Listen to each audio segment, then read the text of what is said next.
So I just want to challenge us that Jesus is Lord is something that I want us to bring back into our language. Not that I have to shout it 20 times today. I'm not asking for that. I'm asking that we bring it back inside and realize, you know what? Jesus is Lord. Because I do have genuine concerns. And for myself, to be honest, this isn't aimed at anyone. This is aimed at us. I have concerns that Jesus has become, for some of us, a good friend. He's become a buddy. Yeah, he's become the go-to. Become the app. You know, on my phone, Jesus is like an app, and when I need something, I open it up, and there Jesus is. He's like the genie in the bottle. And that's what Jesus has become for some, and has become to the church culture, especially in Western culture. He's just become this thing on the side. So this is why when you read the letters of Paul especially, Paul is hitting it hard, really hard, over and over. Because he's having to confront something that we don't even call it this anymore. It's still very alive. It's Gnosticism. And the idea of Gnosticism was this, is that Jesus was partially God and partially man. So in other words, that he isn't fully sufficient. So he couldn't fully forgive your sin. He couldn't fully heal you. He couldn't forgive you. All these things, he's not sufficient.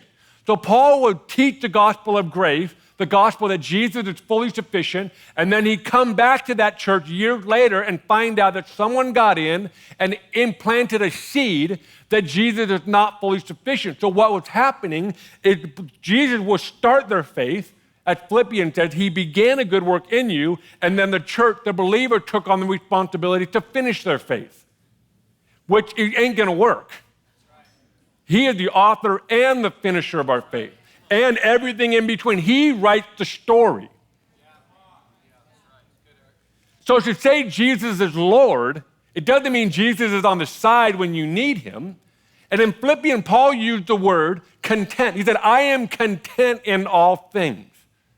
And then a couple verses later, it says, I can do all things through Christ who strengthens me.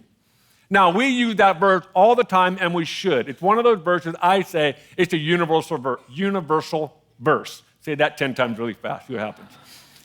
It's one of those verses you can use whenever you need it. Like when you're in a horrible season, I can do all things through Christ who strengthens me. And when you're about to conquer some massive mountain and you're just ambitious, you say, man, I can do this because Jesus has got my back. Now, I believe that's true, but I want to unpack a little bit of what Paul was actually talking about in that context. When he says that I am content, he was actually stealing a word and sanctifying it, redeeming it. He was stealing a word that was used to describe a group of people called Stoics.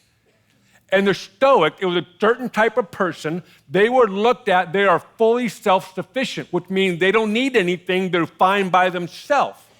So he said, so that word content means Stoics were noted as people that are content, sufficient. So Paul says, I'm going to take that word and I'm going to redeem it, and I'm going to say, well, I'm content because of Jesus. Now, that's not a new concept at all, especially in modern church. But let me take it a little bit deeper and say, this is what Paul is trying to hit at. And it's this. His contentment wasn't based on what Jesus did, doing, and about to do. His contentment was based on the fact that he exists.